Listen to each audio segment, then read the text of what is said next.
नमस्कार, मैं हूं रवि केंद्रा। हॉर्नबिल टीवी देख रहे हैं आप। शुरुआत बड़ी खबर से करेंगे जो कि चमोली के थराली से आ रही है। थराली में लगातार भूस्खलन हो रहा है। देवाल वाण मोटर मार्ग पूरी तरीके से बाधित हो गया है। बीते रात हुई मूसलाधार बारिश के चलते यहां पर बोल्डर्स आए, पत्थर गिरे और लगातार पत्थर गिरने का सिलसिला अभी भी जारी है। नंद केशरी के पास देर रात से ये मार्ग पूरी तरीके से बाधित है।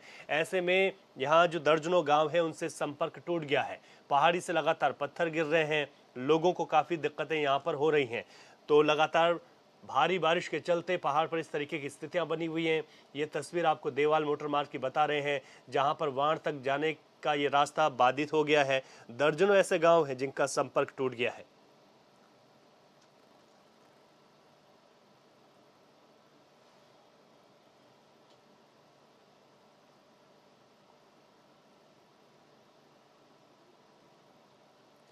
तो एक बड़ा अपडेट आपको बता रहे हैं, नंद केशरी के पास देर रात से मार्ग बाधित है। मशीनें यहां पर पहुंची हैं, लेकिन लगातार पहाड़ी से पत्थर गिर रहे हैं, बड़े बड़े बोल्डर्स गिर रहे हैं, जिस वजह से मार्ग को खोलने में दिक्कत आ रही है। तो लगातार हो रही भारी बारिश के चलते पहाड़ पर ये दुश्वारियां लगातार बनी हुई हैं। ये तस्वीर आपको दिखा रहे हैं जहां पर सड़क खोलने का कार्य शुरू नहीं हो पाया, क्योंकि लगातार यहाँ पर पत्थर गिर रहे हैं।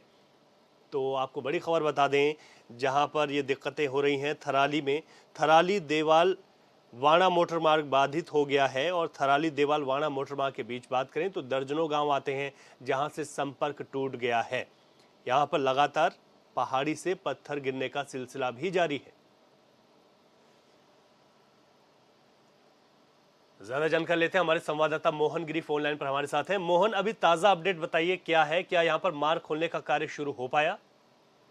जी बिल्कुल है। आपको बताना चाहूंगा कि देर रात जो मूसलाधार बारिश हुई थी उससे नंद केसरी के समीप ये मोटर मार्ग बंद चल रहा है और लगातार जिस तरीके से पहाड़ी से पत्थर गिर रहे हैं, ऐसे में मशीनें हालांकि पीडब्ल्यूडी की वहां पे तैनात हैं, लेकिन सड़क को खोलने का कार्य शुरू नहीं हो पाया क्योंकि लगातार पहाड़ी से पत्थर गिर रहे हैं। ऐसे में ऑपरेटर को भी कहीं ना कहीं जो दिक्कतें आ सकती हैं सड़क को खोलने में, इसलिए पीडब्ल्यूडी रिस्क नहीं ले रहा है क्योंकि लगातार पहाड़ी से बड़े बड़े पत्थर यहाँ पे गिर रहे हैं और उम्मीद जताई जा रही है कि अगर शाम तक भी अगर पत्थरों का रुकना पत्थर गिरने रुक गए हाँ। तो इस सड़क को खोला जा सकेगा, लेकिन अगर इसी तरह पत्थर गिरते रहे तो सड़क को आज भी खोला जाना मुश्किल सा प्रतीत हो रहा है। आप कह रहे हैं कि इंतजार इस बात का है कि जो लगातार स्लाइड हो रहा है वो रुक पाए। बहुत शुक्रिया मोहन, तमाम जानकारी के लिए आपका।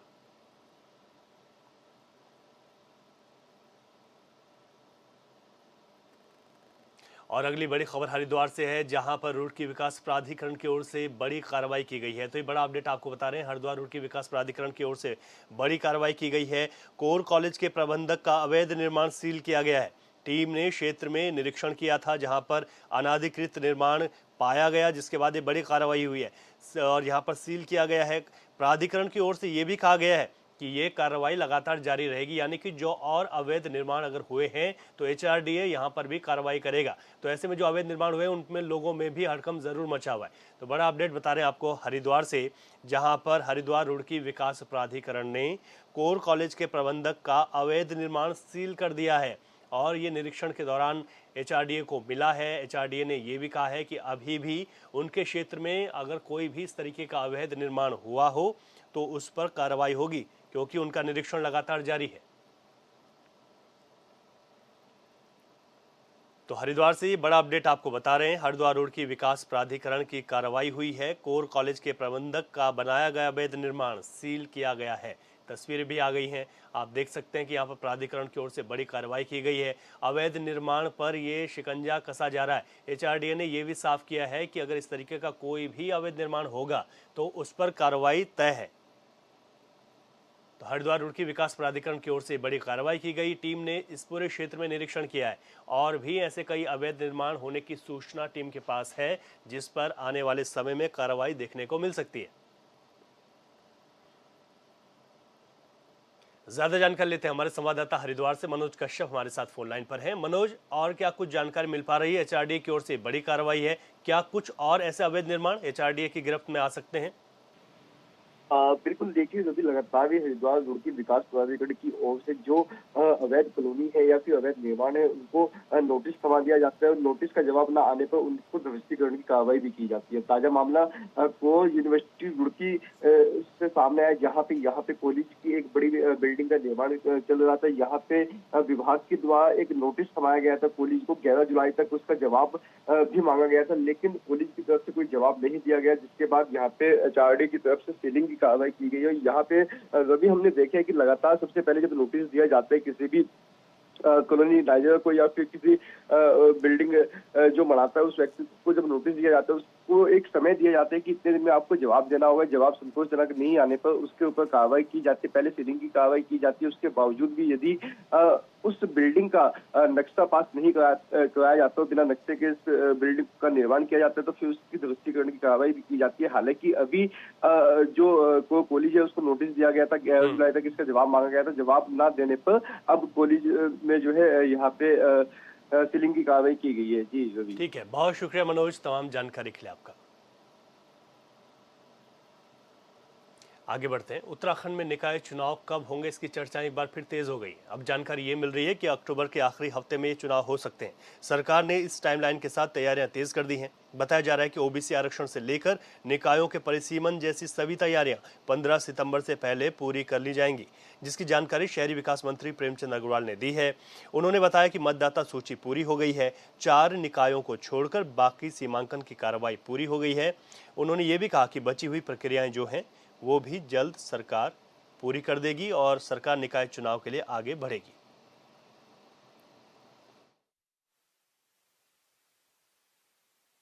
हमारे जो सीमांकन है 2, 3, 4 हमारे जो निकाय हैं उसको छोड़ के सीमांकन की कार्रवाई पूरी हो गई है। उसके बाद जो ये बचे हमारे सीमांकन वाले निकाय हैं, उनके सीमांकन होने के पश्चात फिर हम लोग जो हमारे को आरक्षण करना है सभी निकायों में सीमांकन होने के बाद वो क्रिया पूरी करेंगे। और जैसी ये क्रिया पूरी होगी तो आप को मैं सरकार की ओर से आश्वस्त कर रहा हूँ कि उसके बाद सरकार निकाय चुनाव के लिए आगे बढ़ेगी। उत्तरकाशी के सीमांत गांव कुपड़ा में 2 दिवसीय मेले का आयोजन नागपंचमी पर किया गया है। नागपंचमी पर शेष नाग के साथ 27 गांव गोडर पट्टी के आराध्य राजा रघुनाथ महाराज की डोली और कुंसाला गांव के जाकेश्वर देव की डोली के श्रद्धालुओं ने दर्शन किए, जिसके बाद डोलियों की वैदिक मंत्रोच्चारण के साथ पूजा अर्चना की गई। पूजा होने के बाद ही श्रद्धालुओं ने मक्खन की होली खेली और अपनी पारंपरिक वेशभूषा में लोक नृत्य किया।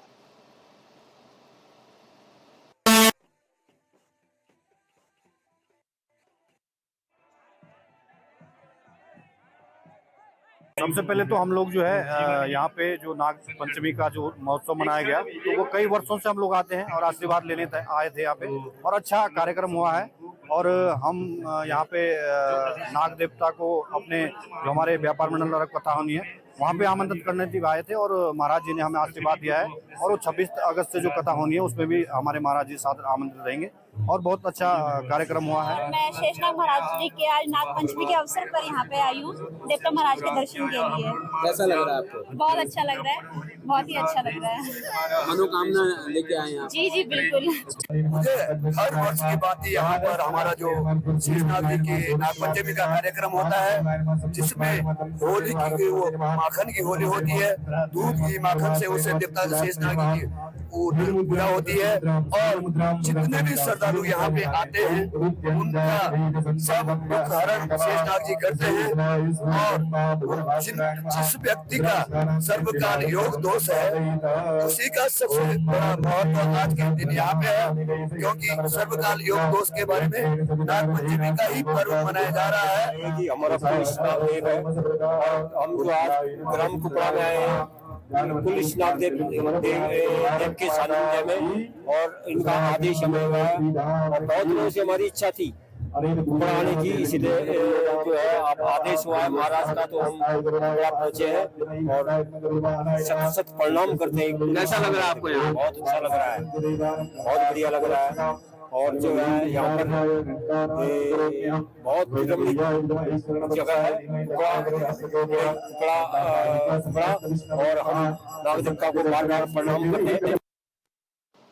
मानसून के दौरान साफ सफाई एक बड़ी चुनौती बनकर सामने आती है। राजधानी देहरादून में भी जगह जगह कूड़े के ढेर लगे होते हैं, जिनसे मानसून के दौरान कई बीमारियां पनपती रहती हैं।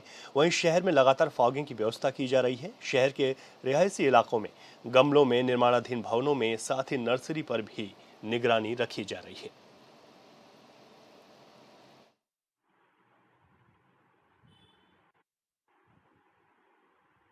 साथ ही साथ हमारे जो अंडरग्राउंड जो बेसमेंट्स वाले क्षेत्र हैं वहाँ पे निर्माणाधीन जो भवन हैं वहाँ पे, साथ ही साथ नर्सरीज़ में तथा जो हमारे रिहायशी इलाके हैं उनके गमलों वमलों पे विशेष निगाह रखते हुए उनके इंस्पेक्शन किए जा रहे हैं। और पिछले दिनों बेसमेंट से लेके नर्सरी से लेके निर्माणाधीन भवन स्वामियों तक के हम लोगों के द्वारा जो है चालानी कार्रवाई की गई थी। इसी के साथ साथ जो लोग कूड़ा जो है इन जगहों पे सार्वजनिक स्थानों पे फेंक देते हैं उनका भी चिन्हीकरण करके उनको जो है टीम लगा के उनके खिलाफ भी चालानी कार्रवाई की गई। इतना ही नहीं, मानसून के दौरान डेंगू की भी समस्या बढ़ जाती है, लेकिन पिछले वर्ष की तुलना में इस बार देहरादून में डेंगू का एक भी पॉजिटिव केस नहीं आया है। देहरादून के मुख्य नगर स्वास्थ्य अधिकारी डॉक्टर अविनाश खन्ना ने बताया कि पिछले वर्ष जुलाई के अंत तक 150 केस डेंगू के सामने आए थे, लेकिन इस वर्ष अभी तक एक भी मामला दर्ज नहीं किया गया है। इसी से पता चलता है कि डेंगू को लेकर सरकार की कोशिशें सकारात्मक रही हैं।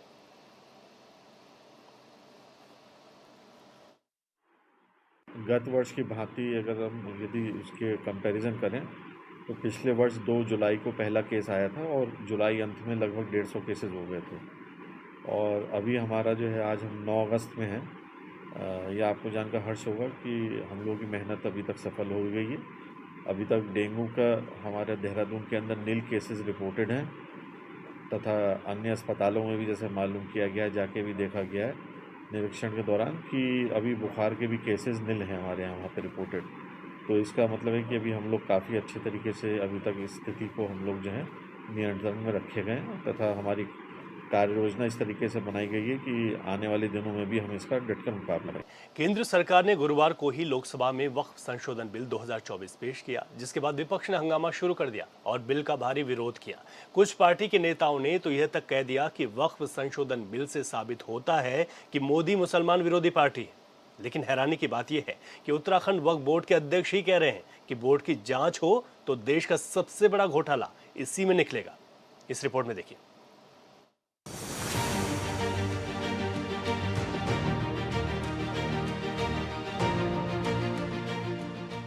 उत्तराखंड वक्फ बोर्ड के चेयरमैन शादाब शम्स के बयान को सिर्फ बयान के नजरिए से नहीं देखा जा सकता। शादाब शम्स के बयान से कई सवाल उठते हैं, जिसका जवाब सियासत में शायद ही कभी मिल पाएगा। संसद में पेश होने वाले वक्फ बोर्ड संशोधन बिल का समर्थन किया है, साथ ही उन्होंने बोर्ड पर गंभीर आरोप भी लगाए हैं। उत्तराखंड वक्फ बोर्ड के चेयरमैन शादाब शम्स ने वक्फ बोर्ड के बड़े घोटाले का आरोप लगाते हुए स्वतंत्र जांच एजेंसी से जांच करवाने की मांग रखी है। चेयरमैन ने कहा कि वक्फ बोर्ड लूटने का अड्डा बना हुआ है, जहां अब तक तमाम चेयरमैन आए और चले गए, उनकी तरफ से वक्फ बोर्ड में सुधार में कोई काम नहीं किया गया, बल्कि बोर्ड की करोड़ों की भूमि को खुर्द-बुर्द करने का काम किया गया।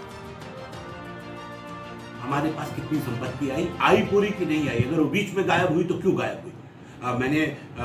इसकी तमाम जांच होनी चाहिए। और जिस तरह से कलियर के अंदर हजारों सैकड़ों बीघा जमीन जिसकी बंदरबाट हुई है, वक्फ बोर्ड के साथ मिलकर उन जमीनों की खरीद फरोख्त हुई है, उन्हें बेचा गया है, दूसरे के नामों पे दर्ज कराया गया, इसकी भी जांच होनी चाहिए। और मैं ये कह रहा हूँ कि बहुत बड़ा स्कैम यहाँ नजर आएगा आपको कि कैसे लूट हुई है वक्फ। वहीं शादाब शम्स की मांग को बीजेपी प्रवक्ता जायज ठहरा रहे हैं। बीजेपी के प्रदेश प्रवक्ता नवीन ठाकुर ने कहा, शादाब शम्स ने बिल्कुल जायज मांग की है। अगर कुछ गलत हुआ है तो निश्चित तौर पर जांच होनी चाहिए, और जांच से डर उन लोगों को है जिन्होंने भ्रष्टाचार किया है। हमारी सरकार भ्रष्टाचार और भ्रष्टाचारियों को कतई भी संरक्षण नहीं देती, इसलिए शादाब शम्स की मांग जायज है। अगर कुछ गलत हुआ है तो जांच होनी चाहिए, और अगर जांच से किसी को डर है तो उन लोगों को है जिन्होंने भ्रष्टाचार किया है। हमारी सरकार में भ्रष्टाचार और भ्रष्टाचारियों को बिल्कुल भी जो है कहीं पर भी संरक्षण नहीं दिया जाता, और भ्रष्टाचार के खिलाफ हमारी सरकार लगातार काम करती आ रही है। जीरो टॉलरेंस की सरकार है। भ्रष्टाचारियों को जेल भेजने का काम आदरणीय पुष्कर सिंह धामी जी ने किया है, और आदरणीय शादाब शम्स ने जो मांग की है बिल्कुल उनकी जायज़ मांग है, और ये दर्शाता है कि हम पारदर्शिता चाहते हैं, स्पष्टता चाहते हैं, और भ्रष्टाचार मुक्त जो है हम प्रदेश चाहते हैं। सदन में उठी वक्फ बोर्ड के संपत्तियों की आंच उत्तराखंड तक आ पहुंची है। इस बीच सूबे के वक्फ बोर्ड के अध्यक्ष शादाब शम्स के एक बयान से राजनीति तेज हो गई है। जहां एक तरफ सत्ताधारी पार्टी बीजेपी शादाब शम्स के बयान को जायज ठहरा रही है, तो वहीं विपक्ष सरकार को आड़े हाथों ले रही है। कांग्रेस प्रदेश उपाध्यक्ष मत्रोदा जोशी का कहना है कि जिस सत्ताधारी पार्टी का नेता सीबीआई जांच की मांग करे, उससे बड़ा फेलियर नहीं हो सकता। उन्होंने कहा कि डबल इंजन सरकार बोलने वाली पार्टी का इंजन ही फेल है। यदि सरकार में नैतिकता है तो उन्हें मामले की जांच करानी चाहिए। इस प्रदेश में सरकार भारतीय जनता पार्टी की कि कांग्रेस की है? अगर भारतीय जनता पार्टी का नेता ये मांग करे कि सीबीआई जांच होनी चाहिए, तो सरकार का सबसे बड़ा फेलियर है। जो सरकार सत्ता में हो, जो सरकार शासन तंत्र चला रही हो, किससे मांग कर रहे हो? किसकी सरकार है? केंद्र में भी उनकी सरकार, और डबल इंजन कहते हैं, हालांकि वो इंजन ही फेल इंजन है दोनों के दोनों। वो क्या जांच कराएंगे? अगर उनमें नैतिकता है, हिम्मत है, अगर कहीं कब्जा हुआ है, चाहे वो किसी पार्टी ने भी किया है, क्यों नहीं उसके खिलाफ मुकदमा कराते हैं? क्यों डर रहे हैं? और किसका संरक्षण प्राप्त है? केंद्र सरकार में संशोधन बिल इसलिए पेश किया क्योंकि इसमें पारदर्शिता आए, लेकिन लगता है कि विपक्ष को यह पसंद नहीं है। जबकि सरकार बेहतर सुविधा के लिए बदलाव ला रही है, लेकिन विपक्षी संशोधन एक्ट में हो रहे बदलाव का विरोध कर रहे हैं। दावा किया जा रहा है कि अगर सभी राज्यों में वक्फ बोर्ड की सीबीआई जांच हो जाए तो ये देश का सबसे बड़ा घोटाला सामने आएगा। इतना ही नहीं, शम्स ने कांग्रेस के पूर्व सांसद पर नैनीताल में वक्फ बोर्ड की 200 बीघा जमीन पर कब्जा का दावा किया जा रहा है। मतलब जो उत्तराखंड बोर्ड का अध्यक्ष है वही कह रहा है कि इसमें घोटाला हुआ है, तो फिर विपक्ष को परेशानी क्यों हो रही है? ये बात समझ से परे है। Bureau report, hornbill TV. Uttarakhand देवों की भूमि है। यहाँ कण कण में देवताओं का वास है, इसीलिए देश विदेश से श्रद्धालु उत्तराखंड का रुख करते हैं। वहीं बात करें उत्तरकाशी के केलसू घाटी की, तो यहाँ वासुकी नाग को ग्रामीण अपने सब कुछ मानते हैं। कहते हैं नागों के राजा ही उनके अच्छे बुरे का फैसला करते हैं। इस रिपोर्ट में देखिए।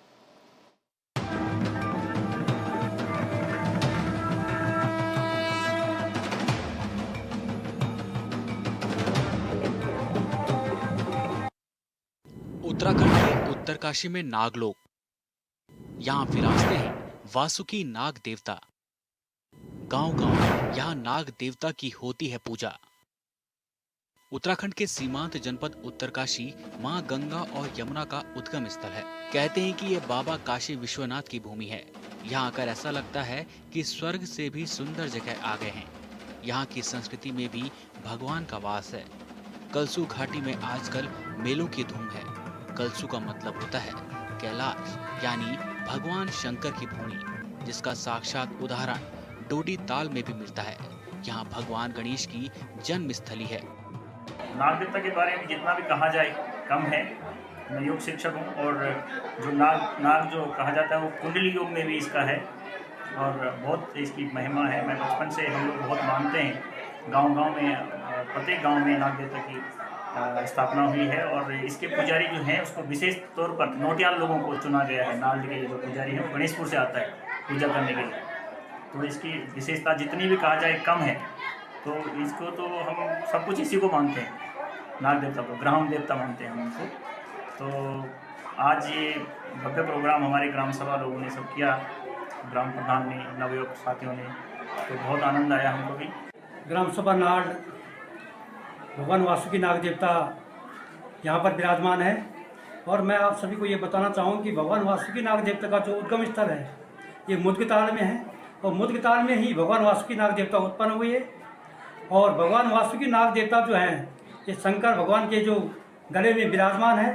और आज समस्त ग्राम सभा नाड़ ने नाग पंचमी का भव्य और दिव्य जो यहाँ पर हमारा ये सांस्कृतिक प्रोग्राम था, आज के दिन पूरी ग्राम सभा इसको बड़े ही भव्य और दिव्य रूप में मनाती है। पूजा के लिए एकजुट होते हैं ग्रामीण। सार्वजनिक रूप से बनता है पकवान। मेहमानों की गांव में होती है खातिरदारी।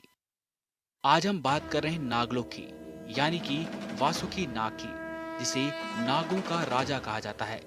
पुराणों के अनुसार भगवान शंकर ने वासुकी नाग की शक्ति से प्रसन्न होकर उन्हें धरती पर राज करने के लिए एक हिस्सा दिया था।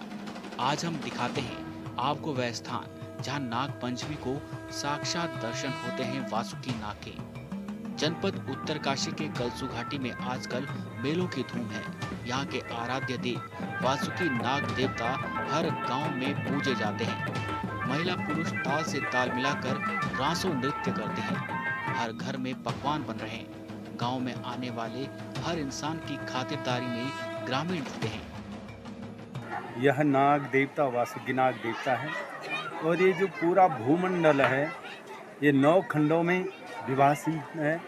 यह उत्तराखंड विशेषकर नाग देवता को समर्पित है। यहाँ के पूरे उत्तराखंड के प्रधान देवता नाग देवता हैं और वैसे तो माना जाए तो पूरी पृथ्वी नाग के ऊपर ही, शेष नाग के ऊपर टिकी हुई। नाग 9 प्रकार के मुख्य होते हैं। आज भगवान नाग देवता जो है अपने पाताल लोक में सुधार रहे हैं और 6 महीने के लिए और बसंत पंचमी को फिर ऊपर निकल जाएंगे। और ये जो है भगवान वासुकी नाग का स्थान जो है, मेन स्थान जो है इसका मुजगे ताल में है और मुजगे ताल में इनका जन्म हुआ था। और जब ये यात्रा पे जाते हैं तो अपनी यात्रा वहाँ से करके लाते हैं। वहीं का जो है इनका जन्मस्थली है। भोलेनाथ की भूमि है कलसू घाटी। देवता पर ही छोड़ा जाता है फैसला। विशेष रूप से नागपंचमी के दिन यहाँ भगवान वासुकी नाग देवता की पूजा होती है। ग्रामीण देवता को प्रसन्न करने के लिए पूजा करते हैं। दिन भर यह सिलसिला जारी रहता है और आखिरी में प्रकट होते हैं वासुकी नाग देवता। भगवान भोलेनाथ की इस भूमि में हर गांव में नागों की पूजा होती है और नागराज देवडोली पर अवतरित होकर भक्तों की समस्याओं का समाधान करते हैं। यहाँ शादी से लेकर हर फैसला देवता पर छोड़ा जाता है। वासुकी नाग से हमारी जो है परंपरा से, बुजुर्ग गणों से, हमारे दादा परदादाओं से वासुकी नाग देवता के कहने के अनुसार हम सब कार्य करते हैं और हमारे जो भी दुख सुख उसी वही देवता जो हमारा जो है संकट विमोचन करता है। और इसी प्रकार से हम अपनी जनता से आग्रह करते हैं कि इस पर्व को, नागपंचमी के पर्व को अधिक से अधिक संख्या में, अधिक से अधिक प्रोत्साहित करें और बाहर से आए हुए अतिथिगण भी इस नागपंचमी के शुभ अवसर पर हमारी ग्राम सभा में पधारें और उनका स्वागत और गीत गान चले। यहाँ पर हमारी जो पुरानी संस्कृति है वो यथावत जीवित रहे। तांदी नृत्य कर देवता का करते हैं स्वागत। सभी समस्याओं का समाधान करते हैं देवता। केलसू के लोग यहाँ तक मानते हैं कि देवता लड़के और लड़की की कुंडली का मिलान करते हैं। साथ ही गांव में लड़ाई झगड़े होने पर दोनों पक्ष देवता के पास जाते हैं और देवता एक जज के रूप में फैसला करते हैं। नागपंचमी के अवसर पर यहाँ भक्तों की भीड़ लगती है और महिला पुरुष दोनों तांदी नृत्य कर देवता का स्वागत करते हैं। यही नहीं है, देवता के सामने लोग अपनी समस्याओं को रखते हैं और देवता उनका समाधान करते हैं।